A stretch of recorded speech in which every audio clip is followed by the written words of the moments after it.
የአንድ ሺህ ብር ኖታቸው ላይ ስታዩ ራሱ ከፊት ለፊት የቅድስት ድንግል ማርያም እንደገና ደግሞ የጌታ ኢየሱስ ክርስቶስን ስዕል ታያላችሁ። እዚህ ስኮፔ ከተማ ላይ በጣም የሚታወቅ የኔቢጤ እንደነበረ ነው። እዚህም ሰውዬ ሐውልት አሰርተውለታል ማለት ነው። እኔ የመቄዶኒያዎች የሐውልት አሰራር ይግርመኝ ነው። ሉክ ውሃ ውስጥ ሁሉ ሐውልት አለ።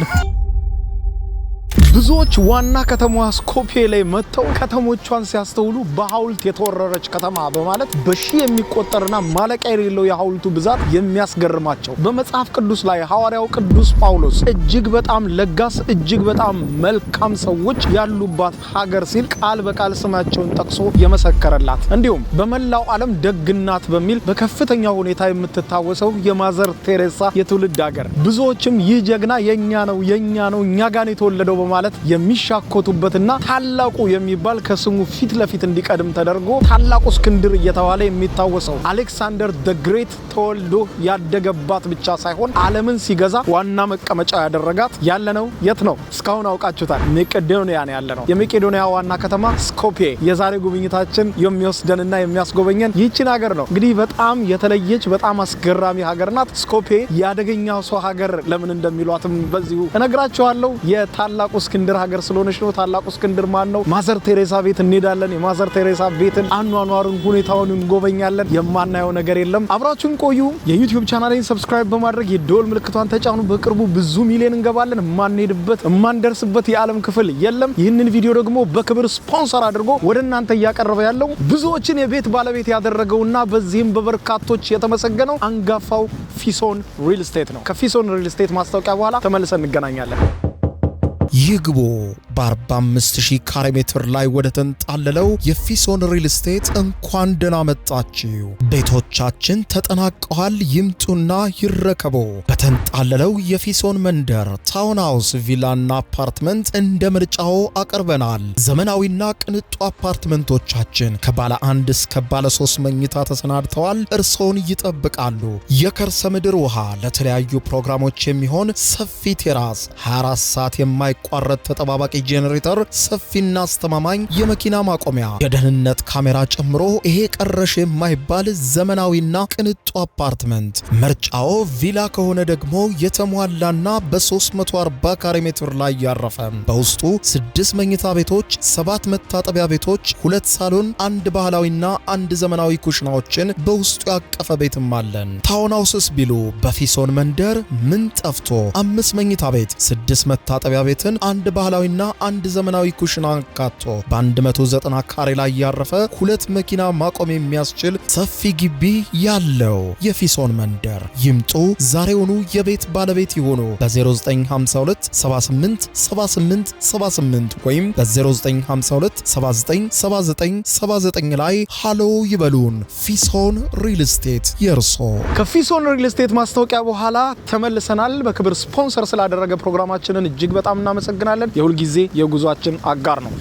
ዛሬ እንግዲህ ተረኛዋ ሀገር የምንጎበኛት አውሮፓዊቷ ሀገር መቄዶኒያ ነው። የመቄዶኒያ ዋና ከተማ ስኮፔ ነው። ጄ ስላለ ስኩፕ ጄ አትባልም። እነሱ ሲጠራ ጄን እንደ ዬ ነው የሚጠራው በእነሱ ቋንቋ። ስለዚህ ስኮፔ የተባለችውን ዋና ከተማቸውን እንጎብኝ። አብራችሁን ቆዩ።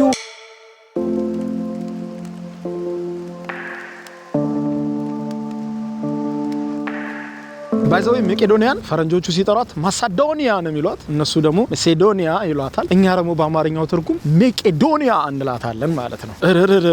የብርዱ ክፋት ገና ካሁኑ ቡናዬን ሊያቀዘቅዘው ነው ራሱ። ይኸውላችሁ እንዲሞቀኝ ብዬ ነው ገና ካሁኑ ቡናዬን ያስኩት እንጂ ገና ተቀምጠን በስርዓት ነበር የምንጠጣው። ግን ቤት በኩል እኔ ሐሳቤ እሱ ነው። አንተ እንዳልከው ነው ሐሳብ፣ አንቺም እንዳልሽው ነው ሐሳቤ። ግን ቤት በኩል ተቀምጠን ነበር ወጉማ። ኤኒዌይስ እንግዲህ መቄዶኒያ ጉብኝታችን ተጀምሯል። እንግዲህ መቄዶኒያ ማናት የሚለውን ስናይ እንግዲህ ያው ታሪክ ሁሉም ታሪክ አለው አይደለ? መቄዶኒያ እንግዲህ ታሪኳ ከመጽሐፍ ቅዱስ ነው የሚጀምረው። መጽሐፍ ቅዱስም ላይ በስፋት የተጠቀሰች ሀገር ናት መቄዶኒያ። ይሄ ስም ራሱ መቄዶኒያ የሚለው ስም ራሱ እንዴት ጣጣ እንዳመጣባቸው እንዴት ከግሪክ ጋር እንዳጋጫቸው ስማቸውን ጭምር እስከ መቀየር ደርሰዋል። መቀየር ሳይሆን ስማቸው ላይ ጭምር ሌላ ነገር እንዲጨምሩ ማስገድዷቸዋል። አሁን መቄዶኒያ ነበር የሚባሉት እስከ 2018 በፈረንጆቹ አቆጣጠር 2018 ላይ እንግዲህ ተገደው በግሪክ አማካኝነት ኖርዝ እንዲጨምሩና ኖርዝ ሜቄዶኒያ ተብለው እንዲጠሩ ሆነዋል። እንግዲህ ይህንን ስናነሳ በመጽሐፍ ቅዱስ ተጠቅሰዋል። ቅድም እንደነገርኳቸው በመጽሐፍ ቅዱስ የተጠቀሱት ደግሞ በሐዋርያው ቅዱስ ጳውሎስ በስፋት አንስቷቸዋል። የደጋጎች ሀገር በሚል አንስቶታል። ሐዋርያው ቅዱስ ጳውሎስ በሁለተኛ ቆሮንቶስ መልእክቱ ላይ ሲያስቀምጣቸው በጣም ምስኪን ህዝቦች፣ በጣም ደግ ህዝቦች፣ የሚሰጡ ቸርነት ያላቸው የቸር ሀገር እንደሆነ ጽፏል። ስለ ቅዱስ ጳውሎስ ማለት ነው፣ ስለ ሜቄዶኒያ እና ኢቭን የደግነታቸውን ጥልቀት ሲገልጸው ሳይኖራቸው ጭምር ከሌላቸው ላይ ጭምር የሚሰጡ ናቸው ማለት ለነሱ ሳይኖራቸው ራሱ በቃ በጣም ተቸጋግረው ምስኪን ደሃ እንደነበሩ ጽፏል። ደሃ ሆነውም ምንም ሳይኖራቸውም ከሌላቸው ላይ ጭምር በቃ የተቸገረ ካዩ ወይ የተራበ ካዩ በጣም ምስኪን ለጋስ እንደነበሩ ጽፏል እና ሐዋርያትን በጣም የሚታዘዙ ለሐዋርያት ክርስትናን በማስፋፋት ሂደት ውስጥ ደግሞ ክርስትና ወደ አውሮፓ እንዲሻገር እንደ ድልድይ እንዳገለገሉ ጭምር ተጽፎላቸዋልና ዋናው በወንጌል ሐዋርያው ቅዱስ ጳውሎስ ራሱ በጣም አጽንኦት ሰጥቶ የጻፈላቸው ለጋስነታቸውን፣ ቸርነታቸውን በጣም ምስኪንና እንዲሁም ደግሞ ችግርን ቀለል አድርገው የሚያዩ በጣም ፈገግተኛ ህዝቦች እንደሆኑ ፈገግ የሚሉ ማለት የችግራቸው ብዛት እንኳን ፈገግታቸውን አልከለለውም፣ የችግራቸው ብዛት እንኳን ቸርነታቸውን አላገደውም ብሎ ምን ያክል ችግረኛ ቢሆኑ ምስኪን ቢሆኑ ምን ያህል ለጋስ እንደሆኑ ደግሞ አያይዞ ጽፎላቸዋል ማለት ነውና ሜቄዶኒያ ያው በወንጌል ተጠቅሳለች በመጽሐፍ ቅዱስ ላይ በሁለተኛ ቆሮንቶስ ላይ ብቻ ሳይሆን ሐዋርያው ቅዱስ ጳውሎስ ብቻ ሳይሆን ሌሎቹም አንስተዋቸዋል። ሰፊ ታሪክ ተጽፎላቸዋል። እንግዲህ ሜቄዶኒያ ስንል አሁን ያለችው ሀገር ብቻ አይደለም። ሜቄዶኒያ ሰፊ ግዛት ነበረች በድሮ። አሁን ላይ ያው ያላቸው ግዛት እንግዲህ ጠቦ እዚህ ደርሰዋል እንጂ በፊት የአልቤኒያን የተወሰነ በቡልጋሪያም ደግሞ የተወሰነ ግሪክም ላይ ደግሞ እንደዚሁ ሰፊ ግዛት እንደነበራቸው ያመለክታል። በተለይ እንደነ ተሰሎንቄ አሁን ግሪክ ውስጥ ያሉ ከተሞች ማለት ነው እንደ ተሰሎንቄ ምናምን የመሳሰሉት ከተሞችም የሜቄዶኒያ አካል እንደነበሩና ሜቄዶኒያ ትልቅ ግዛት እንደነበረች ነው የተጻፈው ማለት ነው። ስለዚህ እንግዲህ ሜቄዶኒያ አሁን የምናያት ሜቄዶኒያ አይደለችም። ይሄም ነው ደግሞ ከግሪክ ጋር እንዲጋጩ ያደረጋቸው። ይኸውም በታሪክ ወደ ኋላ የምንመለስ ከሆነ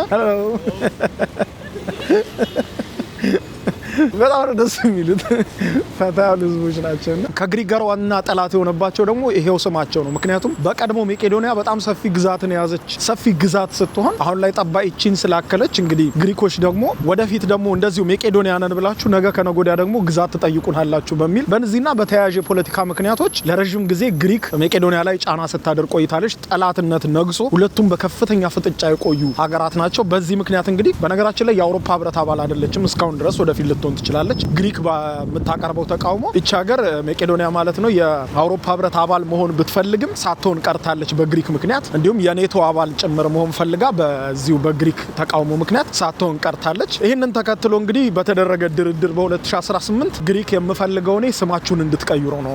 ማለትም ግሪክ እንግዲህ ስሙ እንዲቀየር የፈለገችው ነገ ከነጎዳ በታሪክ አድሮ የሚመጣው ነገር አይታወቅም። ስለዚህ ይሄ ሜቄዶኒያ የሚለውን ስም ሙሉ ለሙሉ ቀይሩት ወይ የሆነ ነገር ጨምሩበት ነው። ከዛ ሰፊ ክርክር ሰፊ ንግግር ከተደረገ በኋላ ላዩ ላይ ኖርዝ የሚል ጨመሩበት ማለት ነው በ2018 ኖርዝ የሚል እነዚህም ለመጨመር ግሪክም ደግሞ ማዕቀቦችንና የተለያዩ ጉዳዮችን እንድታነሳ ከዛ በኋላ ተስማሙ በ2018 በ2020 ሜቄዶኒያ የኔቶን ጆይን አደረገች ማለት ነው። ተቃውሟን አንስታ የኔቶ 30ኛ አባል ሆና አሁን ከና አሜሪካ ጋር አብራ እንግዲህ በሰሜን አትላንቲክ የጦር ቃል ኪዳን ድርጅት ኔቶ ውስጥ ትሳተፋለች ማለት ነው። የአውሮፓ ህብረትም ደግሞ አባል ለመሆን እንቅስቃሴ ጀምራለች። ግን እኔ ይህን ቪዲዮ እስከሰራሁበት እስከ 2025 መጨረሻ ድረስ ወይም ጃንዋሪ 2026 ድረስ እስካሁን አልሆነችም ማለት ነው። ስለዚህ ወደዚች ሀገር ለመግባት ወደፊት አዲስ ነገር ከሌለ የአውሮፓ ህብረትን ጆይን ካላረጉ ራሳቸውን በቀጥታ በኦንላይንና በአካል ኤምባሲያቸው ባለበት ነው ቪዛቸውን የምትጠይቁት ማለት ነው። ስለዚህ ይህንን ይመስላል የሜቄዶኒያዎች ታሪክ በአጭሩ ማለት ነው። የቅዝቃዜው ክፋት መንገድ ላይ ቡና ያስጠጣቸዋል። የሜቄዶኒያ ጉብኝታችን እንደቀጠለ ነው። አሁን ደግሞ the great እስክንድር ጋር ደርሰናል ማለት ነው። ታላቁ እስክንድር አደባባይ ነው ይሄ የሚባለው። እዚህ ጋር የምትመለከቱት ከበላይ የምትመለከቱት ሐውልት ደግሞ ለታላቁ እስክንድር የተገነባ ግዙፍ ሐውልት ነው። እሱን ለማስታወስ እንግዲህ the great እስክንድር በዚህ አሁን ባለሁባት ሜቄዶኒያም ሆነ በጎረቤታቸው ግሪክ ውስጥ እንደ ትልቅ የጦር ሰው ነው የሚወሰደው። በነገራችን ላይ በታሪክም ብታዩ ብዙ ጦረኞች፣ ብዙ ተዋጊዎች፣ ብዙ የጦር መሪዎች ተነስተው ሊሆን ይችላል። የዚህን ያክል ጦረኛ ግን ምድር ላይ መጥቶ አያውቅም ነው የሚባለው። ሉክ በ20 አመቱ ንግስናን ተቀብሎ በ32 አመቱ ነው የሞተው። 12 አመት ብቻ ነው ስልጣን ላይ የቆየው። ግን ስልጣን ላይ በቆየበት ዘመን ሁሉ ውጊያ ላይ ነው የቆየው። አንደኛ፣ ሁለተኛ የምድርን ሰፊ ክፍል ማስተዳደር ችሏል ለብቻው ጠቅልሎ ማለት ነው። እዚህች ዋና ከተማውን እዚህ ስኮፒዬ ላይ ወይም ሜቄዶኒያ ላይ አድርጎ ያልገዛበት የለም ስላችሁ ወደ እስያ እንግዲህ እሱ ደግሞ አውሮፓ ነው ያለው። አውሮፓ ደግሞ ወደ ላይ ጭምር ተስፋፍቷል። ወደ ታች ወደ ሚድል ኢስት ጭምር ሄዶ በጣም በርካታ ሀገራትን ገዝቷል። ኢቭን ባህር ተሻግሮ አፍሪካ ገብቶ ግብጽን ጭምር በቁጥጥሩ ስር አድርጎ ከተማ መስርቷል። በየሄደበት ሁሉ ደግሞ ከተማ ሲመሰርት ነበር። ከዛ በኋላ በ32 አመቱ ነው የሞተው። ገና ወጣት እያለ ነው የሞተው። የሚያስገርመው ደግሞ ስልጣን ላይ ሳለ በተዋጋቸው ውጊያዎች ሁሉ በየትኛውም ውጊያ አንድም ቀን ተሸንፎ አያውቅም። ከባድ የሚባሉትን እነ ኢራንን ማለት ነው እንግዲህ ፐርሺያን ማለት ነው በዛ ጊዜ አሸንፎ ሙሉ በሙሉ ጠቅልሏቸዋል። እስከ ላይ ድረስ አይነካም የተባሉትን ታች ድረስ እየወረደ ብዙዎችን በቁጥጥር ስር አውሮ the great Alexander ወይም ደግሞ ታላቁ እስክንድር የሚባል ስም እስከ ማትረፍ ደርሷል ማለት ነው። እንግዲህ የተለያዩ የውጊያ ስልቶች እንደነበሩ ታሪክ ይናገራል። ዛሬ ድረስ በወቅቱ ሊታሰቡ የማይችሉ ስማርት የሆኑ ሀሳቦችን በማምጣት ነበር የሚያሸንፋቸው። እንግዲህ በወቅቱ ዘመናዊ መሳሪያ የለም። ሁሉም በጎራዴ በፈረስ ምናምን ስለሚዋጋ አዳዲስ ሀሳቦችን ያመጣ ነበረ። ከነዛ ሀሳቦችና ጦርነት ላይ በጣም ሰክሰስፉል እንዲሆን ካደረጉት ነገሮች መካከል ሁለቱን እንጥቀስ። የመጀመሪያው ጦራቸውን እስከ 6 ሜትር እንዲያስረዝሙ ማድረግ። በዛ ጊዜ እንግዲህ የሚዋጉት በጎራዴውና በጦር ነው እንዳልኳችሁና ፊልሞችም ላይ ድሮ ፊልሞች ላይ ታችሁ ከሆነ እነዛም በፈረስ ይመጣሉ እነዚህም በፈረስ ይመጣሉ በቃ መከሳከስ እና እሱ ምንድን ያደረገው በዛ ጊዜ ጦራችንን ስንሰራ ከተለመደው ጦሩን እናርዝመው ከዛ ጠላታችሁ ልክ ፊት ለፊት ሲገናኙ እዛው ባለበት ትወጉታላችሁ። ጠላት ከቀረበ እናንተን የማጥቃት እድላለሁ። ስለዚህ ጦራችሁ ግን እስከ 6 ሜትር እና ከዛ በላይ ካረዘምነው ግን ገና ፈረሳችሁን ሳይጠጋ እዛው ትወጉታላችሁ በማለት ሁሉም የሱ ተዋጊዎች በሙሉ ጦራቸውን እስከ 6 ሜትር እንዲረዝምና ከዛ በላይ እንዲረዛዝም አድርጎ ጦሩን እየመራ በዛ ሰክሰስ አድርጓል። ሁለተኛው ደግሞ ቪ የተባለ የውጊያ ስልት እንግዲህ አሁን እነዚህ ኦልድ ናቸው በዚህ ሰዓት እንደዛ ማሰብ ማለት በዛ ጊዜ ያው በሂውማን ዌቭ ስለሆነ በሰው ኃይል ስለሆነ የሚገቡት በዛ ጊዜ ቪ የሚባል ውጊያ ያመጣው እሱ ነው። ቪ ማለት ውጊያ ምንድነው? ቀደም እንደነገርኳችሁ እንግዲህ ፊልሞችም ላይ እንደምታዩት እነዛም ተዋጊዎች ይመጣሉ እነዚህም ይወጣሉ ከዛ ሜዳ ላይ በቃ መከሳከስ አይደለም ከዛ የተረፈው የሞተው ይሞታል የተረፈው ያሸንፋል እንደዛ ነበር። ስለዚህ እሱ ግን ቪ የሚባል የውጊያ ስልት በማድረግና ሰራዊቱን እንደዚህ በቪ በማሰለፍ ፊት ለፊት ከመዋጋት ይልቅ ቀጥ ብሎ እንደዚህ በቪ ቀጥታ ሄዶ ቆርጦ የነዛን ሰራዊት በመግባት ዋናው አዋጊ ጋር ወይም ንጉሱን በአንድ ጊዜ መማረክ የሚል ነበር። በዛም እንግዲህ በጣም የተለያዩ ውጊያ ቦታዎች ላይ በጣም ሰክሰስ አድርጓል ብዙዎችን አሸንፏል ማለት ነውና በእነዚህና በመሳሰሉ በጣም ታሪኩ ስታነቡ በጣም ብዙ የሚገራርሙ ነገሮች አሉ። ሁለተኛ ደግሞ የስነ ጽሁፍ ሰው ነው። አይ ቲንክ ባልሳሳት አሪስጣጣሊስ ይባላል ስነ ጽሁፍ ያስተምረው የነበረና እሱ ተናገራቸው ጻፋቸው የሚባሉ አባባሎቹ አነጋገሮቹ ጭምር ዛሬ ድረስ በጣም የሚያስገርሙ ብዙዎችን የሚገዙ ናቸውና ማንኛውም እንግዲህ መቄዶኒያ ስትነሳ ይሄንን ሰው አለማንሳት አይቻልም። the great እስክንድር ማለት ነውና ታላቁ እስክንድር ማለት ነውና እሱንም ደግሞ የከተማዋ ምልክት ተደርጎ ስለሚወሰድ ዋናው የከተማዋ ሰፊ አደባባይ ላይ በጣም ግዙፍ ነው። ስታችሁ አይ ዶንት ኖ እዚህ ካሜራው ላይ እንግዲህ ስታዩት ፊል አርጉት አታርጉት ባላቅም ግን ከተለመደው የሐውልት ይዘት በጣም የተለየና በጣም ግዙፍ ነው። ፈረሱ ላይ እንዳለ ያስቀመጡት ማለት ነው። እንግዲህ ሐውልቱን ስታዩ ደግሞ ያው ጀግና መሆኑን የሚገልጹት ደግሞ በአንበሳ ነው። ስለዚህ እዚህ ጋር እንደምታዩት እንግዲህ የተለያየ አንበሳ ቅርጽ በሙሉ ሐውልቱን ከቦ ታገኛላችሁ። እዛ ጋር ደግሞ ተዋጊዎች ጋሻና ጦር የሚይዙት ታያታላችሁ። ቅድም ካልኳችሁ ታሪክ ጋር በጣም የተገናኘ ነው። እዚህ ሐውልቱ ስር ያደረጓቸው ጦሮችን ስትመለከቱ በጣም ረጅም ጦር ነው ያዙት እነዚህ ሐውልቱ ስር ያሉት። ለዛ ያንን ለማስታወስ የሱን የውጊያ ስልት ለማስታወስ ማለት ነው። እና አይ ቲንክ አሁን እየታደሰ ይሁን እንደዛ ይመስለኛል። ጀግንነቱን ለመግለጽ ያው አንበሳ አድርገውለታል። ከላይ እንደምታዩት እስቲ ሙሉን ዞረን ነው ሐውልቱን አይደል? በስማም የሐውልቱ ግርማ ሞገስ በጣም ግዙፍ ነው ሐውልቱ። መቄዶኒያና ሐውልት እኮ ሰሩታል ነው የምላችሁ። አይ ቲንክ እያጠቡት ነው ወይ ያስተካከሉት ነው። እንግዲህ አሌክሳንደር ዘ ግሬት ወይም ታላቁ እስክንድር አኗኗሩ፣ ውጊያው፣ አመራሩ ብቻ አይደለም አነጋጋሪ ሆነው አሟሟቱም ጭምር አነጋጋሪ ነው። ምክንያቱም እንዴት እንደሞተም የሞተበት ምክንያትም ሆነ የቀብሩ ሁኔታ እስካሁን ድረስ አልታወቅም። መቃብሩም የት እንዳለ እስካሁን ድረስ አይታወቅም። ይህን ስላችሁ እንግዲህ እንደሞተ የሚነገረው በአሌክሳንድሪያ ከተማ ውስጥ ነው፣ በግብጽ ውስጥ ማለት ነው። በሄደበት በሙሉ በማረካቸው ግዛቶች በሙሉ አሌክሳንድሪያ የሚባል ከተማ ይመሰርት ነበረ ማለት ነው። እና በነዛ ከተሞች አንዱ በሆነችው በግብጽ አሌክሳንድሪያ ውስጥ በመርዝ ተመርዞ ነው ይባላል፣ ታሞ ነው ይባላል፣ ትኩሳት ይዞት ነው ይባላል። የተረጋገጠ መረጃ ይሄ ነው የሚባል አልተገኘም። ግን በ32 ዓመቱ እንደሞተ ነው የሚነገረው ማለት ነው። ባልሳሳት ዓመተ ምህረቱን ዓመተ ዓለም ስለሆነ በ356 ዓመተ ምህረት ተወልዶ በ323 ዓመተ ምህረት ይሆናል። ምክንያቱም ዓመተ ዓለም ስለሆነ ካውንት ዳውን ነው የምታደርጉት ባይዘው። እንደዛ ስለሆነ እንግዲህ አሟሟቱም አኗኗሩም በጣም አነጋጋሪ እንግዳ ወይም ግራ አጋቢ የሆነ ሰው ነው ታላቁ እስክንድር። ስለዚህ ብዙ ማለት ይቻላል ያው ስለ ታላቁ እስክንድር። ግን እንግዲህ ከሞተም በኋላ የት እንደተቀበረ እስካሁን ድረስ መቃብሩ የት እንደሆነ ማንም አያውቅም ማለት ነው። ነገር ግን እንግዲህ መቄዶኒያዎች እሱን ለማሰብ ዛሬ በዋና ከተማቸው ስኮፒዬ ላይ እንደምታዩት ይህን መሳይ በጣም ግርማ ሞገስ ያለው ግዙፍ ሐውልት አቆመውለታል። ይህም አደባባይ the great Alexander ነው የሚባለው አደባባዩ። በሱ ስም ነው የሚጠራው ማለት ነው። the great Alexander ሲነሳ አንድ እሱ ተናገራት ተብሎ የተነገረችና በጣም የመሰጠኝ ነገር ልንገራችሁ። አሌክሳንደር the great በአሌክሳንድሪያ ከተማ ከተማ ውስጥ ወይም እስክንድሪያ ከተማ ውስጥ እያለ በታመመ ጊዜ ወይም ለሞት በቀረበ ጊዜ ምን አለ መሰላችሁ? ስትቀብሩኝ አለ እንደ ኑዛዜ ነው ላሉ ሰዎች የተናገረው። ስትቀብሩኝ አደራ እጄን ከመቃብር በላይ አድርጋችሁ ለህዝቡ ይታይ፣ ሙሉ ሰውነቴን ቀበሩኝና እጄ ከላይ ከመቃብሩ በላይ እጄ ተዘርግቶ ይታይ አላቸው። ከዛ በኋላ ግራ ተጋቡና ለምንድን ነው ብለው ጠየቁት። ምክንያቱም እንግዲህ በዛ ጊዜ ዓለምን ግማሽ ያስተዳደረ የነበረ ሰው ነው አይደለ? እና ዓለምን በሙሉ ገዝቻለሁ፣ ስሄድ ግን ከዚች ምድር ስሄድ ስሞት ግን ምንም ይዤ አልሄድኩም።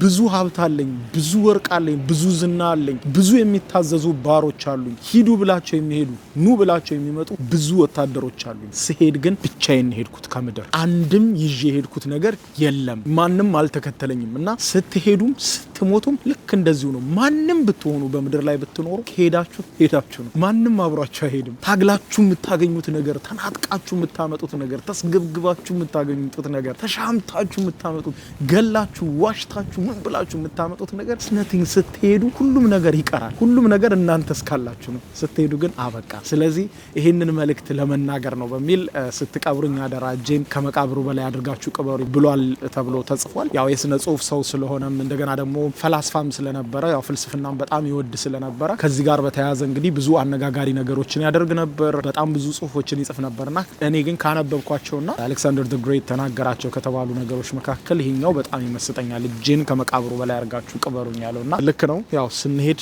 ምንም ይዘነው የምንሄደው ነገር የለም። ስንሄድ ስራችን ብቻ ነው የሚከተለን ማለት ነው። ስለዚህ እኛ ጋር የሚቀር እኛ ጋር የሚቀበር ከኛ ጋር የሚሄድ ነገር የለም። ስትቀሩ በቃ እናንተ ነው የምትቀሩት። ስለዚህ ምንም ይዛችሁ ከዚህ ምድር አትሄዱም። ስለዚህ ኢንጆይ አድርጉ፣ ደስተኛ ሆናችሁ ኑሩ። እያንዳንዷን ሙመንት ኢንጆይ ለማድረግ ሞክሩ። እያንዳንዷን ሙመንት በመባረክ ኑሯት። እያንዳንዷን ሙመንት በማመስገን እያንዳንዷን ነገር እንደምታልፍ እያሰባችሁ ኑሯትና በጣም ከሚመስጡኝና ካነበብኳቸው የአሌክሳንደር ዘ ግሬት ንግግሮችና ድርጊቶች መካከል አንዱ ነው። ለማንኛውም የመቄዶንያ ወይም እንደነሱ አጠራር መሰዶንያ ጉብኝታችን ቀጥሏል። የሃይማኖታቸውን ነገር ስናነሳ ደግሞ እንግዲህ የመቄዶንያ ህዝቦች ሃይማኖት ማጆሪቲው የኦርቶዶክስ እምነት ተከታዮች ናቸው። በከተማቸው ስኮፒዬ ብቻ ሳይሆን በመላው መቄዶንያ ስትዘሩ በጣም በርካታ አብያተ ክርስቲያናትን ታገኛላችሁ። የኦርቶዶክስ በዋና ከተማ ደረጃ ራሱ በዓለም ሶስተኛ ይመስሉኛል በጣም ብዙ የኦርቶዶክስ ቤተክርስቲያን ያላቸው። እዚህ የመቄዶንያ ዋና ከተማ ስኮፒዬ በጣም ትንሽ ከተማ ነች። ነገር ግን ከ560 በላይ የኦርቶዶክስ አብያተ ክርስቲያናት አሉባቸው። ያውም ትንንሽ አይደለም ትልልቅ እንደዚህ ሆኑና ይህንም ቸርች አሳያቸዋለሁ። ሃይማኖታቸውን እንግዲህ በተለያየ መልኩ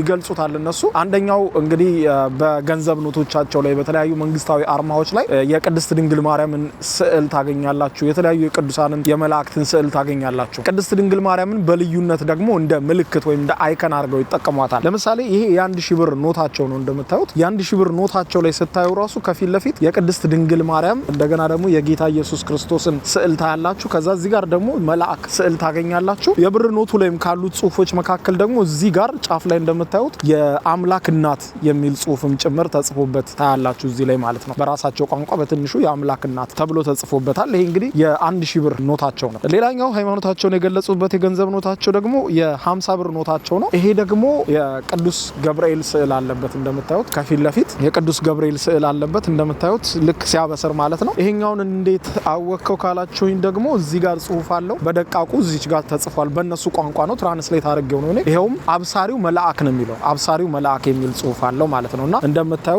ቅዱስ ገብርኤል ጎንበስ ብሎ ሲያበስር ነው ያለው። የገንዘብ ኖታቸው ዲናር ነው የሚባለው። 50 ዲናር ይላል ከስር።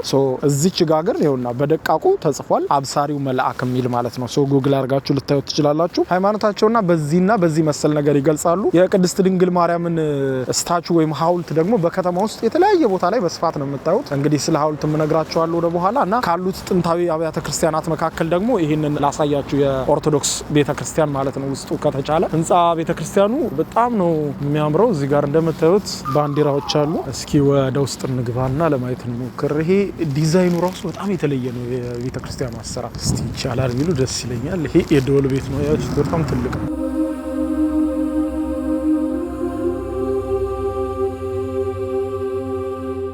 በጣም ነው የሚያምረው።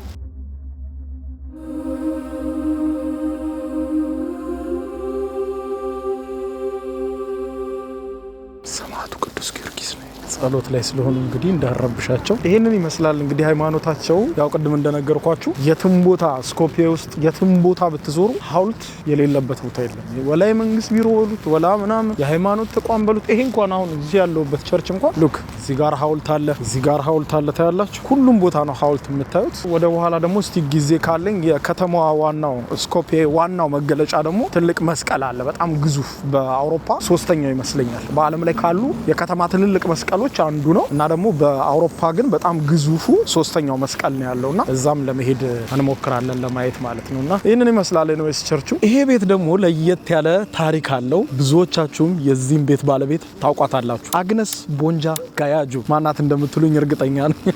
ይሄ እንግዲህ የተለወጠው ስሟ ነው፣ እናንተ የምታውቁት ሌላ። አግነስ ቦንጃ ጋያጁ ማለት እንግዲህ እሷ ነች፣ ወይም ደግሞ ዓለም በሚያውቀው ስሟ ማዘር ቴሬዛ። እዚህ ጋር የምታዩት የማዘር ቴሬዛ መታሰቢያ ቤት ነው። ለምንድን ነው መታሰቢያ ቤት በዚህ የተገነባላት ስንል ዋናው ምክንያት የተወለደችበት ስለሆነ እንግዲህ የመቄዶኒያ ዋና ከተማ ስኮፒዬ ውስጥ ነው እሷ የተወለደችው። እዚህ ቦታ ላይ ደግሞ የተጠመቀችበት ቦታ ነው። ያው እንግዲህ ማዘር ቴሬዛ የካቶሊክ እምነት ተከታይ እንደሆነች ታውቃላችሁ። ከዛ በኋላ ማዘር ቴሬዛ የሚለውም ስም ይወጣላት ልክ መነኩሴ ስትሆን ነው፣ የካቶሊክ መነኩሴ ስትሆን ነው እንጂ አግነስ ጎንጃ ባያንጁ ነበረ ስሟ። በ1910 ዓመተ ምህረት የተወለደችው እዚሁ ስኮፒዬ እዚህ አቅራቢያ ላይ ነው። መኖሪያ ቤቷ አለ፣ የተወለደችበት ቦታ አለ። ይሄኛው ግን በልዩነት እንደዚህ በመታሰቢያ መልኩ ተሰርቶ የተቀመጠውና እዚህ ጋር የምታያቸው ቦታዎች የጥምቀት ቦታዎች አሉ። ይሄ እንግዲህ ካቶሊክ ስትሆን የተጠመቀችበት ቦታ ነው ማለት ነው። ከዛ እንግዲህ ሙሉ ስቶሪያ ያው እዚህ መወለዷ ነው እንጂ እንድትታሰብ ያደረጋት ያው አብዛኛው ህይወቷን ያሳለፈችው በህንድ ነው። እንደምታውቁት ወደ ህንድ ከተጓዘች በኋላ በህንድ በጣም ብዙ በጎ አድራጎት ስራን በማድረግ ከህንድ መንግስት ዜግነት ጭምር ተቀብላለችና ማንነቷን ስናይ አልባኒያዊት ነች። ያው የቤተሰቧን የዘር ግንድ ስናጠና ከአልቤኒያ ነው የሚመዘዙት ቤተሰቦቿ። ከአልቤኒያ መጥተው እዚህ ስኮፒዬ ወይ መቄዶኒያ ዋና መዲና ስኮፒዬ ላይ ወለዷቸው። ከዛ በኋላ እንግዲህ አግነስ ጎንጃ ባያንጁ ወደ ህንድ አቀናች። በህንድ በነበራት ቆይታ ደግሞ እጅግ በጣም በርካታ የሰብአዊ በጎ አድራጎት ስራዎችን አደረገች። ያው ታሪኳን በብዛት ሰዎች ታውቃላችሁ። አብዛኛው የዓለም ህዝብ ግን ህንዳዊ ናት ነው የሚለው። ኦፍ ኮርስ ዜግነቱ በኋላ ላይ በክብር ተሰጥቷትና የሀገሪቱን ደግሞ ትልቅ የክብር ሽልማትም ወስዳለች። የህንድን በጣም ከፍተኛው የምንጊዜም የሚባለውን ሽልማት በ1980 ዓመተ ምህረት ተሰጥቷታል። እንዲሁም ደግሞ የኖቤል የሰላም ሽልማትም ተሸልማለች። ያው አንቺ ነው የምትባለው፣ ምክንያቱም እንዳልኳቸው አንቺ የማቃለል ቃል አይደለም የብዙዎች እናት የሚለውን ለመግለጽ ነው እንደዛ የሚባለውና ሶ ማዘር ቴሬዛ እንግዲህ እዚህ ጋር እንደምታዩት ሰፊ መታሰቢያ ቤት አላት። አይ ቲንክ መጎብኘት ይቻላል ይመስለኛል። እስቲ ለመግባት ልሞክር። አይ ቲንክ ውስጡን መጎብኘት እችላለሁ። ስለዚህ እንግባ።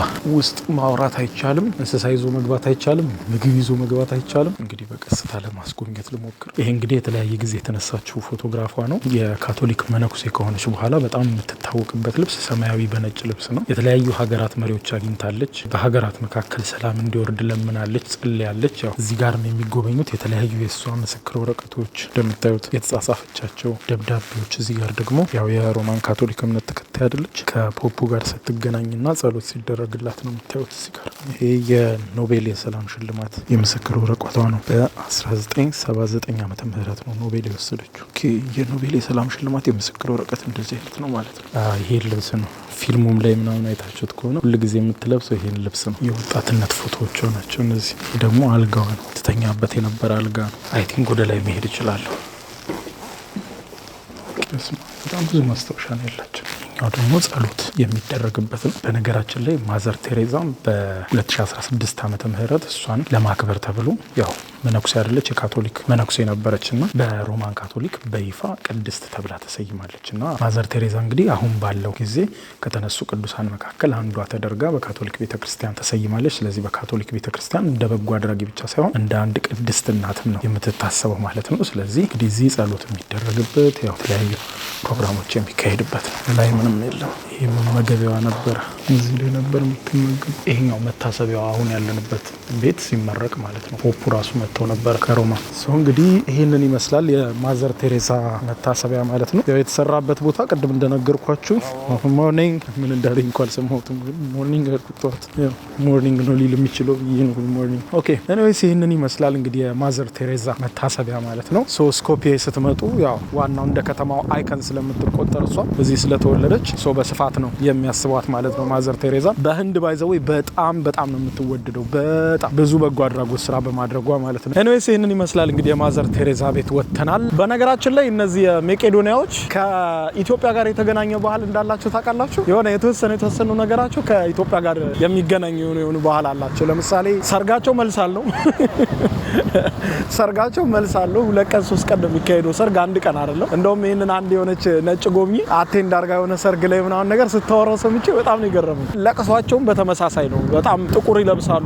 ልክ የሀዘን ጊዜ እስከ ሟቹ 40 ቀን እስኪያልፈው ድረስ ጥቁር ይለብሳሉ። ያው እኛ ሀገር እንግዲህ እንደ ሁኔታው 40 ቀን ብቻ ሳይሆን ከዛም በላይ የሚለብሱ ሰዎች አሉ አይደል ሀዘን ሲገጥማቸው። እዚህ መቄዶንያ ውስጥ ግን 40 ቀን እስኪወጣ ድረስ የሟቹ ጥቁር ይለብሳሉና አንዱ ለየት የሚያደርጋቸውና በተለይ ከኢትዮጵያ ጋር ያገናኛቸው የምለው ይሄ ነው ሀዘን ላይ። ሌላኛው ደግሞ አስለቃሽ ይቀጥራሉ። አስለቃሽ ጭምራለ ለቅሶ ሞቅ እንዲል ማለት ነው።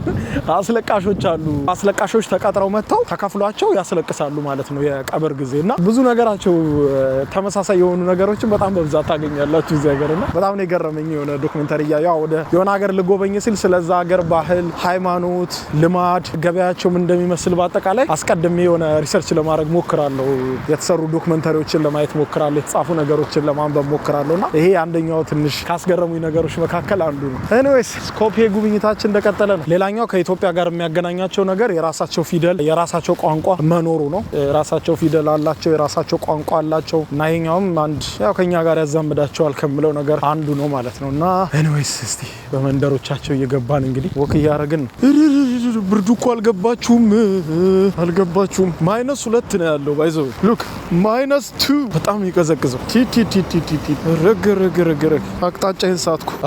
ብርዱ ሌላ ነው እንግዲህ ጃንዋሪ ነው ይሄንን ስጎበኝ። ስለዚህ ጃንዋሪ ላይ በጣም ብርድ ነው። ኤኒዌይስ እንግዲህ ከአሌክሳንደር ዘ ግሬት ሐውልት ከሚገኝበት አደባባይ ቀጥታ ስታየው በአራቱም ዳይሬክሽን በነገራችን ላይ የመቄዶንያ ባንዲራ በትልልቁ ይታያል። ያው ባንዲራቸው ሲምፕል ነው እንግዲህ በጣም ብዙ ደም አፋሳሽ ጦርነት ስላደረጉ ቅድም እንደነገርኳችሁ ከአሌክሳንደር ዘ ግሬትም ጋር በተገናኘ ብዙ ጦርነቶች ያሳለፈች ሀገር ስለሆነች ቀዩ የሚገልጸው በጦርነት የፈሰሰውን ደም ነው። ሌላኛው ደግሞ እንደ ፀሐይ ግባት ነገር ነው። ወደ ተለያየ ዳይሬክሽን ፀሐይ ስትፈነጥቅና የፀሐዩ ጨረር ወደ ተለያየ አቅጣጫ ሲወጣ ነው የሚያሳየው። ያ ደግሞ ያው ተስፋን ያመለክታል የሚሉት እንግዲህ የመቄዶንያ ባንዲራ ይህንን ይመስላል። በአራቱም አቅጣጫ ስትሪቶቹ በጣም ደስ ይላሉ። ቤተክርስቲያን በየሁሉም ቦታ በየሁሉም ዳይሬክሽን ብትሄዱ ቤተክርስቲያን የማታዩበት ቦታ የለም እና አሁን እንኳን በዚህ በአራቱም አቅጣጫ ስትሄዱ ቤተክርስቲያኖች ታያላቸው በጣም ጥንታዊ የሆኑ ማለት ነው። እዚህም ፊት ለፊቴም እንደምታዩት ቤተክርስቲያን አለ ትልቅ። የደወል ቤቱ በጣም ግዙፍ አድርገው ነው የሚሰሩትና በደንብ ነው የሚታየው። ሌላኛው ደግሞ የመቄዶንያን ዋና ከተማ ስኮፒየን ስትጎበኙ የምታዩት ነገር ሐውልት ነው። ሉክ በጣም ጃይንት የሆኑ ከተለመደው በላይ በጣም ግዙፍ አድርገው ነው የሚገነቧቸው ሐውልቶቹንና ይሄውን የአንበሳ ሐውልት ነው። ብታምኑ ባታምኑ አንበሳን እንደ ክብር መገለጫ አድርገው ይወሰዱት እንጂ በሀገራቸው ውስጥ አንዳችም በተፈጥሮ አንበሳ የላቸውም ምንም አይነት እና ነገር ግን እነሱ እንደ ልዩ ምልክት ወይም እንደ ልዩ እንስሳ አድርገው የሚወስዱት አንበሳን ነው። አንበሳና ፒኮክን እንደ ጥሩ መገለጫ አድርገው ይወስዱታል። ፒኮክን የገንዘብ ኖታቸው ላይ ይጠቀሙታል። አንበሳና ፒኮክን እንደ ልዩ መገለጫ ቢወስዱትም የአንበሳና የፒኮክ ስታቹዎችን ከተማዎቻቸው ላይ በጣም በግዙፉ ነው የምታዩት። ይሄ እንግዲህ ብዙ የአንበሳ ሐውልት ነው የተለያየ ሀገር አይቻለሁ። ከዚህ በፊትም ቡልጋሪያም በተመሳሳይ አይተናል አይደል? ይሄ ግን እጅግ በጣም ግዙፍ ነው እና ይሄ እንግዲህ ታሪካቸውን ያው ጀግንነታቸውን በጦር ሜዳ ላይ ያሳለፉትን ነገር ለመግለጽ ሲጠቀሙበት የፒኮኩን ስዕል ደግሞ እንደ ክብር ይወስዱታል ማለት ነው። ሶ ይሄኛው እንግዲህ እዚህ ጋር እንደምታዩት ኦልድ ብሪጅ ይባላል። ይሄ ኦልድ ብሪጅ እንግዲህ ስኮፒዬ የምትባለው ዋና ከተማ በሁለት የተከፈለች ነች። እንደ ብዙ ከተሞች በመሀል የሚሄድ ወንዝ አለ። ይሄ ወንዝ የከፈላትን ከተማ እንግዲህ ለማገናኘት የተገነባ በጣም ኦልድ የሚባለው ብሪጅ ነው። ስሙም ኦልድ ብሪጅ ነው። ሶ በዚህ ጋር አሻግራችሁ ስታዩ እዚህ ጋር የፓይሬትሶች ቦት አለ። እዚህ ጋር የቆመ እንደ ህንጻ ነው። አክቹሊ በቦት ቅርጽ ሰርተውት ህንጻ ነው እንደ ሬስቶራንት ነገር። ሶ በዚህ ጋር ደግሞ ትልቅ ካስል አለ እንደምታዩት በጣም ያምራል ከተማው። ስማ ዳታውን እያየው ነበረ። በአለማችን ላይ 6ኛ ትመስለኛለች በዋና ከተማቸው ላይ በጣም ብዙ ሐውልቶች ካላቸው ሀገራት መካከል ማለት ነውና መሪዎቻቸውን፣ ታሪካቸውን፣ የተለያየ ነገር ሃይማኖታቸውን የብዙ የቅዱሳን የመላእክት ሐውልቶች ታያላችሁ ከተማው ላይ ማለት ነው። የሐዋርያቶች የተለያየ ስታቹ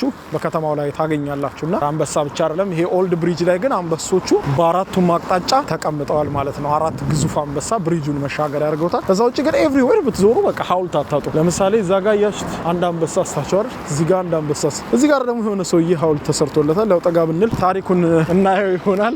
ያው እዛ ጋር ደግሞ እንደምታዩት ሌላ ሐውልት አለ። አይ ቲንክ ለካሜራ ይርቃል ላይታያችሁ ይችላል። ግን ኤቭሪ ዳይሬክሽን አይናችሁን ስትዞሩ የሆነ አንድ ሐውልት ማየታችሁ ግድ ነው። ይሄ ደግሞ ይለያል። አንበሳው ወደ ቅርጹ ይለኛል። ሐውልት በቃ አንዴ ብቻ ይቺን ሀገር መቄዶንያን ጎብኝ፣ ሐውልት ትጠግባለህ። ከዛ ምንድነው እኔ ምን ዲስክሪፕሽን የለውም ግን የሆነ ሰውዬ ጎንበስ ብሎ እንኳን ደህና መጣችሁ እያለ ይመስላል። እዚች ጋር ደግሞ እንደ ልዕልት ነገር ነች። እቺም እንዴት ናችሁ እያለች ትመስላለች። ኧረ እዚህ ጋር ራሱ ምንድነው ሐውልት አበዛት። የሆነ ሰውዬ ራሱ ሰጋስ ሰውዬውን አይቼው ሐውልት መስሎኝ ተንቀሳቀሰ። ምንድናቸው እየጨፈሩ ነው? እዛ ጋር አንበሳ ታያላችሁ፣ እዛ ጋር አንበሳ፣ እዛ ጋር ሌላ ስታቹ። እንዴ ህንጻዎቹ ቆይ አረ ይሄን ነገር አነበዋለሁ። ቆይ እንዴ ህንጻዎቹ ያለ ሐውልት እንዳይሰሩ የተባለ ነው የሚመስለው። በየቦታው ላይ ስታዩ አንድ ህንጻ አለ፣ የሆነ ሐውልት አለው። በቃ ይሄ የለውም ብላችሁ ልትሻገሩ ስትል አሁን ይሄ ህንጻ ነው ከጎና ያያችሁት፣ እዛ ጋር የሆነ ስታቹ አለ። በቃ የሆነ ታሪክ የሚገልጽ ሲያሳዝን ደግሞ ይሄ ምን ይሆን? ምን ይዛ ነው ቅፍ አድርጋለች ነገር የሆነ ልጆች ናቸው ነገር ህጻናት ልጆች ነገር ጫማ ምናምን አለ እዚህ ጋር ሻንጣ አለ ወንበር አለ። ምንድነው ዲስክሪፕሽን ቢኖረው በእናታችሁ እንዴት ያምር ነበር። እንግዲህ መቄዶንያዎችና ሐውልትን ስታነሱ በጣም የሚያስደንቅና የሚያስደስተው ነገራቸው በሐውልቶቻቸው የሚያስቡት መሪዎቻቸውን፣ ቅዱሳንን፣ ሌሎችም በሃይማኖትና በሌሎችም በሃይማኖትም ሆነ በፖለቲካው ዓለም አንቱ የተባሉ እንዲሁም የጦር መሪዎችን ብቻ አይደለም ትንንሽ ስራ የሚሰሩና በጣም የሚወደዱ ሰዎችን ጭምር ነው። ይሄኛው እንደምታዩት እንግዲህ ሙሳ ይባላል። ታሪኩን ሳነበው በጣም ነው ደስ ያለኝ። ጫማ ጠራጊ ነው እንደምታዩት። ሊስትሮ ነበረ እና የሊስትሮ እቃ እግራቸውን ያስቀምጡበት የነበረ በእጁም ቡርሽ ይዞ ታዩታላችሁ። እነዚህ ቡርሾችና በጣም ታዋቂ በጣም ተወዳጅ እዚህ ስኮፔ ከተማ ላይ በጣም የሚወደድ በብዙዎች ጋር ተግባቢ የነበረ ጫማ ጠራጊ እንደነበረ ነው ታሪኩ የሚናገረውና ልክ ሙሳ ሲሞት የአካባቢው ሰዎች ደግሞ ገንዘብ አሰባስበው እንደምታዩት በከተማ አስተዳደሩ በኩል ይሄን የመሰለ ሐውልት አኖሩለት። ከብረት ነው የተሰራው ሐውልቱ እንደምታዩት ይቀመጥባት የነበረ ምናምን አንድ ላይ አድርገው ነው የገነቡለትና በጣም ነው ደስ የሚለው ምላችሁ። እንደዚህ ከተማ ላይ ስትዞሩ እንግዲህ ትልልቁም ብቻ አይደለም ከተማ ማስታወስ ያለባት ወይ ጀብዱ የሰራውን ብቻ አይደለም። ይሄም ራሱ በጣም የብዙዎች ትዝታ እንደነበረ ነው ሳነብ ታሪኩ በጣም የገረመኝና በጣም ነው ደስ ያለኝ ሐውልቱን ሳይና ያው እንግዲህ የሐውልት ጉብኝታችን ቀጥሏል። ይሄኛው ደግሞ ሐውልት እንደዚሁ ልክ እንደ ሙሳ ሁሉ የተለየ የራሱ የሆነ ነገር አለው። ምክንያቱም እዚህ ስኮፔ ከተማ ላይ ስትዞሩ ከምታዩቸው ሐውልቶች መካከል አንደኛው ይሄ ሐውልት ነው። ይሄ ደግሞ እንግዲህ በአማርኛ ቀጥታ ሲተረጎም ለማኙ የሚል ስያሜን የተሰጠው ታሪኩን ሳነብ ምንድነው እዚህ ስኮፔ ከተማ ላይ በጣም የሚታወቅ የኔቢጤ እንደነበረ ነው እና እየተዘዋወረ ይለምን ነበር። አንድ ቦታ ቁጭ ይል ነበር እና ልክ እሱ ሲሞት የአካባቢው ሰዎች ልክ ለሙሳ እንዳሰሩት ሐውልት ሁሉ ለዚህም ሰውዬ ሐውልት አሰርተውለታል ማለት ነው። እንግዲህ ከተማዋ ስትገለጽ ከተሞች የሀብታሞች፣ የጀግኖች፣ የጦር መሪዎች፣ የፖለቲከኞች ብቻ ሳትሆን እና የሃይማኖተኞች ብቻ ሳትሆን እንደዚህ ደግሞ የኔቢጤዎችም አሉ የሚለውን ደግሞ ለማሰብ ደግሞ እንደዚህ ለማኙ የተሰኘ ወይም ቤገር ነው የሚለው ለማኙ የተሰኘ ሐውልት ደግሞ አቁሞ በአካባቢው ላይ ይለምን የነበረ ይሄንን የኔቢጤ ለማስታወስ እንደዚህ አድርገዋል ማለት ነውና ስኮፔ በጣም የምትገርም ከተማ ነች። ይመቻት። ለማንኛውም አብራችሁን ቆዩ። ይግቦ በ45000 ካሬ ሜትር ላይ ወደ ተንጣለለው የፊሶን ሪል ስቴት እንኳን ደህና መጣችሁ። ቤቶቻችን ተጠናቀዋል። ይምጡና ይረከቦ። በተንጣለለው የፊሶን መንደር ታውን ሃውስ፣ ቪላና አፓርትመንት እንደ ምርጫው አቅርበናል። ዘመናዊና ቅንጡ አፓርትመንቶቻችን ከባለ 1 እስከ ባለ 3 መኝታ ተሰናድተዋል። እርሶን ይጠብቃሉ። የከርሰ ምድር ውሃ፣ ለተለያዩ ፕሮግራሞች የሚሆን ሰፊ ቴራስ፣ 24 ሰዓት የማይቋረጥ ተጠባባቂ ጄኔሬተር፣ ሰፊና አስተማማኝ የመኪና ማቆሚያ፣ የደህንነት ካሜራ ጨምሮ ይሄ ቀረሽ የማይባል ዘመናዊና ቅንጡ አፓርትመንት። ምርጫው ቪላ ከሆነ ደግሞ የተሟላና በ340 ካሬ ሜትር ላይ ያረፈ በውስጡ 6 መኝታ ቤቶች፣ 7 መታጠቢያ ቤቶች፣ 2 ሳሎን፣ 1 ባህላዊና 1 ዘመናዊ ኩሽናዎችን በውስጡ ያቀፈ ቤትም አለን። ታውን ሃውስስ ቢሉ በፊሶን መንደር ምን ጠፍቶ 5 መኝታ ቤት፣ 6 መታጠቢያ ቤትን፣ 1 ባህላዊና 1 ዘመናዊ ኩሽና አካቶ በ190 ካሬ ላይ ያረፈ 2 መኪና ማቆም የሚያስችል ሰፊ ግቢ ያለው የፊሶን መንደር። ይምጡ፣ ዛሬውኑ የቤት ባለቤት ይሆኑ። በ0952 78 78 78 ወይም በ0952 79 79 79 ላይ ሃሎ ይበሉን። ፊሶን ሪል ስቴት የርሶ። እረፍትም የላቸው ዝም ብሎ ነው የገነቡት። እዛ ጋዩት የሆነ ሰውዬ ግዙፍ ሐውልት፣ እዚህ ጋርም ሌላ ሐውልት። ይሄኛ የምን ሐውልት ነው? ሃይማኖታዊ ይመስላል። ምክንያቱም በትረ ሙሴ የሚመስል በትር ይዘዋል እና መጽሐፍ ቅዱስ የሚመስል ነገር ይዘዋል። ስለዚህ ዴፊኒትሊ ሃይማኖታዊ ነው ሊሆን የሚችል። ምንም የለውም በእነሱ ቋንቋ ነው የተጻፈው እዚህ ላይ። አይ ቲንክ ሐዋርያትን ነገር ነው የሚገልጸው። ምክንያቱም ሉክ የቤተ ክርስቲያንን ቅርጽ ይዘዋል። አሁን እኔ ይሄን ቪዲዮ እየተሰብሰባችሁ ነው እያያችሁ ያላችሁ። ስለዚህ ይሄ እዚህ ላይ የተጻፈው በእነሱ ቋንቋ የተጻፈው እስኪ አንድ ላይ በሉ። ይተርጎም በሉ። በቃ ተረጉመዋል። ችግር የለም። ኦኬ ሶ እንግዲህ እነዚህ የስላቪክ ሐዋርያት ነው የሚባሉት ያሉት እነዚህ እንደምታያቸው ታሪካቸውን ትንሽ ነበብ አደረኩት እና ታሪካቸውን ነበብ ሳደርገው ያገኘሁት እነዚህ የስላቪክ ወንድማማቾች ይባላሉ ወይም ደግሞ ለዚህ ለስላቪክ ማህበረሰቡ በዚህ በመቄዶኒያ በቡልጋሪያ በስሎቬኒያ ምናምን ለሚኖሩት በአጠቃላይ የቅዱሳን መጻሕፍትን የተረጎሙ በራሳቸው ፊደል ወንጌል እንዲገባቸው የተረጎሙላቸው ናቸውና ወንጌልን ጽፈው ያሰራጩ ናቸው። ስለዚህ ትክክል ላይ መጀመሪያ እንግዲህ በትረ ሙሴ የያዙ ይመስላሉ። የሃይማኖት ነገር ነው ብያችሁ ነበረ። በእርግጥ ነው። እንደገና በእጃቸው መጻሕፍት ይዘው ነው የሚታዩት። እንደምታያቸው መጻሕፍት የሚያዙበት ምክንያት ብዙ መጻሕፍትን የሃይማኖት መጻሕፍትን መጽሐፍ ቅዱስን በስላቪክ ቋንቋ ተርጉመው ሃይማኖትን ያዳረሱና ታሪክን ያቆዩ ናቸው። ስለዚህ በብዛት ይከበራሉ። በመቄዶኒያም የኦርቶዶክስ ቤተክርስቲያን በስፋት ይከበራሉ ማለት ነው። እንግዲህ የሐውልት ጉብኝት ብታዩ በቃ አያልቅም። ሉክ ጃይንት የሆነ ነው። ይሄ ደግሞ ፋውንቴን ነገር ነው። አይ ቲንክ በበጋ ላይ ውሃ ምናምን ይላል። እናቶችን ነው የሚገልጸው። ሐውልት ደግሞ ታያላችሁ። እዚህ ጋር እርጉዝ ናት። እሺ፣ ከዛ እዚህ ጋር ደግሞ አቅፋለች፣ ልጇን አቅፋለች። እዚህ ጋር አድጎ ነው አይ ቲንክ ሐውልቱ ከዛኛው ወደዚህኛው ነው የሚቀጥለው ይመስለኛል። ያ እናቶችን ለማሰብ ይመስለኛል። ምንም ዲስክሪፕሽን አይጽፉም። ችግሩ እሱ ነው። እናቶችን ነው የሚገልጸው ብዬ ልውሰደው። ምክንያቱም ሴት ይታየኛል፣ ልጅ አቀፈ፣ በተለያየ ዳይሬክሽን ልጅ አቀፈች ሴት ትታየኛለች። ስለዚህ እናቶችን ነው የሚገልጸው ብለን እንውሰደው። በጣም በጣም በጣም ግዙፍ ሐውልቶች ነው የምታዩት። ሉካት ይሄን ደግሞ ከፊት ይሄ ነው የመሰለኝ። ህንጻው ራሱ ታዩታላችሁ። ነገር ሐውልት ነው ያለው ከላይ። ድልድዩ ራሱ ያለ ሐውልት ፈራለሁ ያላችሁ ነው የሚመስለው። ያኛው ድልድይ ቆይ ዞረን እንመጣበታለን። ሉክ ሲጋርስ ይሄ ስማን ነው ጎራዴ ያዙ ታዩታላችሁ። ግሬት አሌክሳንደር ይሄ እሱ ሐውልት ነው ፊት ለፊት ያለውና በደንብ ነው የሚታየው ከዚህ ጋር። እኔ የመቄዶኒያዎች የሐውልት አሰራር ይገርመኝ ነው። ሉክ ውሃ ውስጥ ሁሉ ሐውልት አለ። አይሮን ነው እንዴት እንደማሳያችሁ። እቺ ልትዋኝ የተዘጋጀች እንዲ ዳይቭ ልትገባ የተዘጋጀች አያችኋት ሐውልት ነው። ከዛስ ከሷ ስር ደግሞ የጠለቀ ሰው አለ እግሩ ይታያችኋል። አረ ነው ዙም ስላረኩት ሊደበዝዝ ይችላል። እና ሉክ ዳይቨሩ ውሃ ውስጥም አለ ሌላ ሐውልት፣ እሷም ደግሞ ልትገባ ነው። እንደምታውቁት እንግዲህ እኔ ሐውልት ማየት ያስደስተኛልና ከዚህ በፊት የሐውልት ብቻ ቪዲዮ ሰርቼላችሁ ነበረ። ለንደን እያለሁኝ የተለያየ ትርጓሜ ያላቸውን ሐውልቶች እየፈለኩኝ እዛ ላይ የሐውልቶቹን ስቶሪ እየነገርኳችሁ በጣም ምርጥ ቪዲዮ ነበረና ብዙዎቻችሁም ወዳችሁታል። ያላያችሁ ይሄንን ቪዲዮ ሄዳችሁ ይዩት። መቄዶኒያ ግን በጣም አስገርማኛለች። ሳነብ እንግዲህ በዓለም 5ኛ 6ኛ ነው 7ኛ እንደዛ ራንክ ነው ያላት ዋና ከተማዋ ላይ ብዙ ዎችን በመገንባት ማለት ነውና ያው እነ ሮም ለንደን በጣም ብዙ ሐውልቶች አሏቸው። ግን እኔ ይሄ በጣም ከአቅሜ በላይ ሆነብኝ። በጣም ብዙ ሉክ እነኝም እንግዲህ ያንዳንዱ ሐውልት የራሱ ታሪክ አለው። ግን ብዙ ጊዜ ዲስክሪፕሽን አይጽፉም። እዚህ ሀገር ያየኋቸው ይራሱ በቃ የሆነ ህንጻ አለ ሐውልት አለ። ዋው ሳጋም ታዩታላችሁ ሌላ ሐውልት እዲ ይሄማ ድልድይ እንዳለ የተወረሰው በዚህ ነው። በቃ በሐውልት ነው ሙሉ ድጋፉ። እስቲ እንሻገር። ኦኬ የሀገሪቱን ታሪክ የሚገልጽ ድልድይ ነው ይለዋል። ስለዚህ እዚህ ውስጥ ያሉት የተለያዩ የጦር አመራሮች፣ ሃይማኖት መሪዎች፣ የተለያዩ ሀገሪቱን ታሪክ ጠቅላላ አድርገው የሚይዙ ሰዎችን ሐውልት የያዘ ድልድይ ነው ማለት ነው። እንደምታዩት እዚህ ሐውልት ጠራቢ መሆን ነው ኃይለኛ ቢዝነስ። መስታወት አድርገው ሰርተውት በመሄድ ብዛት ሰዎች እንትን አድርገውታል። ይሄ ሃይማኖታዊ ይዘት ያለው ይመስላል። ይሄ ጦረኛ ነው። እቺም እንደዛው ማዕከል ላይ ምን እንደሆነ እንጂ እዚህ ጋር መስቀል ይዟል። የሃይማኖት ጋር ይገናኛል። እዛም ጋር ሃይማኖት ጋር ይገናኛል። እኔ እኮ ሰዎች መስሎኛል። ኦል ዘ ዌይ ዳውን እንዳለ ሐውልት ነው። ይሄንንም አይተንም አንጨርሰውም ጓዶች። እንዴት ያለ ነገር ነው! ይሄ የሚሆን አይደለም። ይሄ ሁሉ አይተን አንጨርሰውም። ምኑን ጎበኘናት እቺ ሀገር። በነገራችን ላይ ይሄ ዋናው ሙዚየም ነው፣ የመቄዶኒያ ሙዚየም ነው። ስለዚህ በጣም ትልቅ ነው። ሉክ ምን ሳጠረቡት። እኔ የት ነበርኩ? ይሁሉ ሲጠረብ ነው። ኧረ ቢዝነስ እያመለጠን ነው። ግን ወጣ ብለን ከሀገር አይታይት አድርገን መሄድ አለብን። ይሁሉ ሐውልት ሲጠረብ የት ነበርኩ? ደግሞ ሲያምር ወኮዩ ምናምን ዋው! ይህም ሃይማኖታዊ ይዘት ያለው ነው። ይሄኛው የዚህ ሰውዬ ሐውልት ለየት ይላል። ምንድን ነው ያዘው እጁ? ሲያስቅ ደግሞ ሰውዬ ምን ይዞ ነው በእጁ? ሲጋራና የተቆረጠች ከዘራ። እዩት ይሄንን ህንጻ እንዳለ ጥጋጥጉ ሐውልት ነው እንዳለ ታዩታላችሁ። የሆነ ስታዩት ነው የሚገባችሁ። ማለት ላይክ በሐውልት የተወረረችው ከተማ የሚል ዶክመንተሪ የሆነ ቪዲዮ ሰርተውባቸው አይቼ በጣም ገርሞኝ ነበርና እንደዚህ አልጠበቅኩም።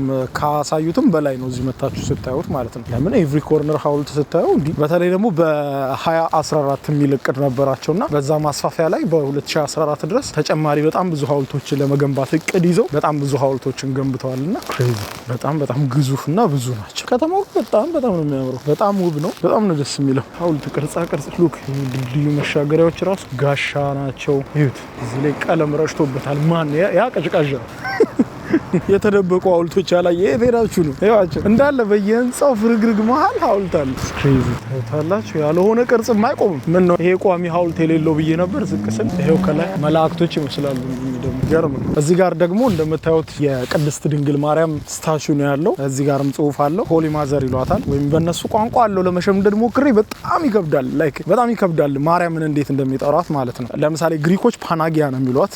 ከዚህ በፊት ነግሬያቸው የለ ግሪክ የዚህኛውን ለመያዝ ከበደኝ ቪዲዮ ላይ ለመጥራት እና እንደምታዩት ይሄ የጌታ ኢየሱስ ክርስቶስን ታሪክ የሚዘክርና ከኋላም ያለው የቅድስት ድንግል ማርያም ቤተክርስቲያን ነው። ይሄ ደግሞ የጌታን ታሪክ በሙሉ የሚተርክ ነው። እያንዳንዱ እንደምታዩት ተሰቅሎታ ያላችሁ ላይ ሁለተኛው ፌዝ ላይ እንዳለ እንደምታዩት የማርያምን እንዳለ ረፍቷን ጨምሮ በአጠቃላይ ሁሉንም ነገር ይገልጣል። ከላይ ደግሞ ያው ልጇን አቅፋ ነው የምታዩት ማለት ነው። በጣም ያምርስታችሁ። እዛ ጋር ደግሞ የሐዋርያት ሐውልቶች ደግሞ በተለያየ ኮርነር ላይ የሐዋርያቶች ሐውልት በትልልቁ ተሰርቷል እና ይሄም እንግዲህ ዋና ከተማቸው ላይ እዚህ በስፋት የምታዩት ነው። ዋው እንደምታዩት እዚህ ሻማ ያበራሉ። ጧፍ የሚመስሉ ሻማዎች ናቸው። ውሃ አድርገውታል። አያችሁት? በጣም አሪፍ ነገር ለምን ሲደርስ ራሱ እንዲጠፋ ማለት ነው። ወደ ውስጥ ደግሞ ገብተን ለማየት እንሞክር። የግርግዳው ስዕሎች ምናምን እንዴት እንደሚያምሩ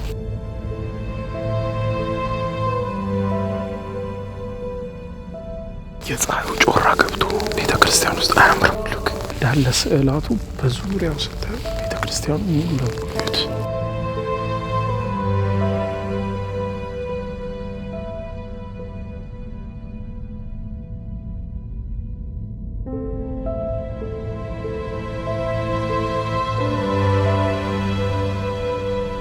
በጣም ነው የሚያምረው። ዋው ኤኒዌይስ ያምራል። እንግዲህ እንደምታውቁት የኢትዮጵያ ኦርቶዶክስ ኦሪየንታል ቸርች እስከሚባሉት መካከል መቄዶንያ የለም። ስለዚህ ከኢትዮጵያ ኦርቶዶክስም ሆነ ከኦሪየንታል ቸርች እስከሚባሉት እህትማማች አብያተ ክርስቲያናት የተለየ ነው። እነዚህም ኦርቶዶክስ ቢሆኑም እንኳን ያው እንደምታውቁት የኢስተርን ኦርቶዶክስ እና ኦሪየንታል የሚባሉት የተለያዩ ናቸው አብያተ ክርስቲያናቱ። ያው የሚያለያዩቸው ነገሮች አሉ፣ አንድ የሚያደርጋቸው ነገሮች አሉ። አንድ የሚያደርግ የጋራ ነገር አላቸው። አብዛኛው የሚግባቡበት ነገር አለ። እንደገና ደግሞ ሁለቱም አብያተ ክርስቲያናት የማይግባቡበት አለና ያው የኢትዮጵያ ኦርቶዶክስ ኦሪየንታል ቸርችስ መሀል ነች ያለችው። ከኢስተርን ኦርቶዶክስ ጋር አንድ አይደሉም። ያው ብዙ የሚያለያያቸው ልዩነት ምናምን ከፈለጋችሁ በዝርዝር ያው የሃይማኖት አባቶች ወይም ደግሞ ዩቲዩብም ላይ በጣም ብዙ ነገሮች አሉ፣ ማየት ትችላላችሁ፣ ማንበብ ትችላላችሁ። ያው ኦርቶዶክስ ስንሆን ግን በጋራ እንደሚያደርገን ነገር አለ፣ የሚያለያየንም ደግሞ ከነሱ ጋር አለ ማለት ነው። እንግዲህ መቄዶንያ ካሳለፈችው በጣም አሳዛኝ ታሪክ መካከል አንዱ በ1963 ዓመተ ምህረት የተከሰተው በጣም አውዳሚ የሆነ መሬት መንቀጥቀጥ ነበር። በዛ ጊዜ እንግዲህ በጣም ብዙ የሚባለው የከተማዋ ክፍል ኦልሞስት ወድሞ ነበር እና እንደምታዩት ይሄ ከፊት ለፊት እዚህ ጋር የማየው ይሄ የባቡር ጣቢያ ነበረ። አሁን ፈርሷል። በዚህ በኩል እንደምታዩት ያኔ መሬት መንቀጥቀጡ በተከሰተ ጊዜ የፈረሰ ነው እና እንደምታዩት ከላይ ደግሞ ሰዓት አለ፣ የቆመ ሰዓት አለ። እንደምታዩት 5 ሰዓት ከሩብ ላይ ነው ያ መንቀጥቀጥ ተከስቶ የነበረው የመሬት መንቀጥቀጡ ማለት ነው። ስለዚህ 5 ሰዓት ከሩብ ላይ ሰዓቱ እንደቆመ አድርገው ይቆጥር ነበረ ሰዓቱ በዛ ጊዜ ባቡር ጣቢያ ስለነበረ። ስለዚህ ሰዓቱም ቆጣሪው በትልቁ እየቆጠረ የሚደውል ትልቅ ሰዓት ነበር። የመሬት መንቀጥቀጡ ሲነሳ ሁሉም ሲፈራርስ ሰዓቱም ቆመ። ያቺም ሰዓት እንዳለች ሳትፈርስ ብዙ ከተማውም ሙሉ ለሙሉ ሪቢውልድ ተደርጓል እንደ አዲስ። ነገር ግን ያንን የመሬት መንቀጥቀጥ አስከፊ ሁኔታ ለማስታወስ ታሪኩን ጽፈው ይሄንን የባቡር ጣቢያ ወደ ሙዚየምነት ቀይረው እንደዚህ አስቀምጠውታል። ሰዓቱም እዛው እንደቆመ እንዲቀር ተደረገ ማለት ነው። 5 ሰዓት ከሩብ ላይ የገጠማቸው ከባድ የመሬት መንቀጥቀጥ እንደዚህ ያስታውሱታል ማለት ነው። እውነትም በሐውልት የተወረረች ከተማ ይጂ በለው። እዚህ ጋር ደግሞ ያለው የሐውልት አበዛዝ እስኪ ይሄ አይ ቲንክ የኮሚኒስት ጊዜ የነበረ ነው። በነገራችን ላይ የዩጎዝላቪያ የምትባለው ሀገር አንዱም እነሱ ነበሩ፣ የዩጎዝላቪያ አካል ነበሩ። ታዩታላችሁ። ይገርም ነው። ኤቭሪ ኮርነር ሐውልት። እኔ ወደፊት ሐውልት ሳሰራ በቃ ለሷ ነው የማሰራው። ወደፊት የራሴ ሀገር ሲኖረኝ ለመቄዶንያ ነው ኮንትራቱን የምሰጠው እንጂ ደግሞ ሲያማምሩ እንጂ የሆነ መልካቸው የሆነ ክፍት ቦታ ራሱ ሲያገኙ በቃ እንደው ምንድነው ክፍት የተዋችሁት የሚላቸው ነው ይመስለኝ መሪዎቻቸው። እቺን ቦታ የሆነች ሐውልት ጣል አታርጉበትም ምናምን የሚሉ ይመስለኛል። እንግዲህ ሁሉም ቦታ ነው ሐውልት። ልክ እዚህ ጋር ሐውልት እዛ ጋር እዚች ፓርክ ላይ ብቻ 8 ሐውልት ቆጠርኩኝ። 8 ይገርም ነው። እዚህም ሌላ ሐውልት፣ ይሄኛው ደግሞ የቅርብ ጊዜ ሐውልት ነው የሚመስለው። በነገራችን ላይ አሌክሳንደር ዘ ግሬት ሲነሳ ወይም ታላቁ እስክንድር ሲነሳ ጭንቅላቴ ላይ የሚመጣው ነገር ይሄ ነው። ታውቃላችሁ፣ ይጣሉበታል። ግሪኮቹም የኛ ነው ይላሉ፣ ቡልጋሪያዎቹ የኛ ነው ይላሉ፣ እነኚህም ደግሞ መቄዶንያዎች የኛ ነው ይላሉ። ሁሉም የኛ ነው ይላሉ። ጋይስ ጀግና ሁኑ እንጂ ታሪክ ስሩ እንጂ ትልቅ ነገር ይኑራ የሚያከብራችሁ እንጂ ሁሉም የኛ ነው ብሎ ነው የሚፈልጋችሁ። አሳፋሪ ስራ ከሰራችሁ ይሄ ከኛ አይደለም፣ ይሄ ከኛ ብሔር አይደለም፣ ይሄ ከኛ ዘር አይደለም፣ ይሄ ከኛ ጎጥ አይደለም ነው የምትባሉት። ልክ ነውሩ ሲመጣ መጥፎ ነገር ሲመጣ ማንም እናንተ መሸከም አይፈልግም። ጀግና ስትሆኑ ታሪክ ሲኖራችሁ የሆነ የሚወራ ነገር ሲኖራችሁ ይሄማ የኔ ነው፣ ይሄማ ከሌ ነው፣ ይሄማ ከኛ ወገን ነው የማይል ሰው የለም። እና ጀግና ሁኑ፣ ታሪክ ስሩ። የምሬ ነው የምላችሁ። ላይክ ስቶሪውን ስታነቡት ክሬዚ ነው በጣም። እሺ የጋሻ ሐውልት ምን የሚጠቁም ይመስላችኋል? ይኸው ወደ ታች አድርጎ ሰብስክራይብ አርጋችኋልን እያሉ አይመስሉም? ዋው ክሬዚ። አላረኩም። ይሄ ደግሞ ማንን ነው የሚመስለው? አንተን ነው የሚመስለው።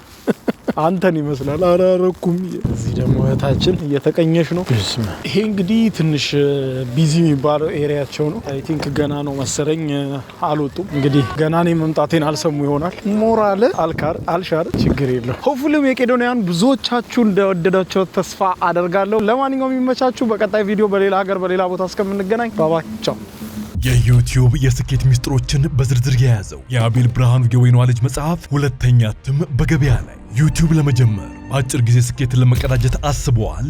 ዩቲዩብ ብጀምር ስንት ብር አገኘሁም ብሎ አስበዋል? እንግዲያውስ በዩቲዩብ 2 የወርቅ 3 የብር ሽልማቶችን ያገኘው የአቤል ብርሃኑ የወይኗ ልጅ የዩቲዩብ ሚስጥሮች መጽሐፍ በዝርዝር ሁሉንም ያብራራሉታል። ዛሬውኑ ገዝተው ህልሞን እውን የሚያደርጉበትን የዩቲዩብ የስኬት መንገድ ይጀምሩ። በሀገር ቤት አከፋፋይ አዲስ አበባ ሜክሲኮ ኮሜርስ መጽሐፍት መደብር። በውጭ ሀገራት ለምትገኙ ከአማዞን ላይ ብታዙ በቀናት ውስጥ ደጁ ይደርሳል። የአማዞን ሊንኩን እዚህ ቪዲዮ ኮሜንት ላይ ያገኙታል። የዩቲዩብ ሚስጥሮች፣ ዘመኑ ጋር ተፈላጊ መጽሐፍ።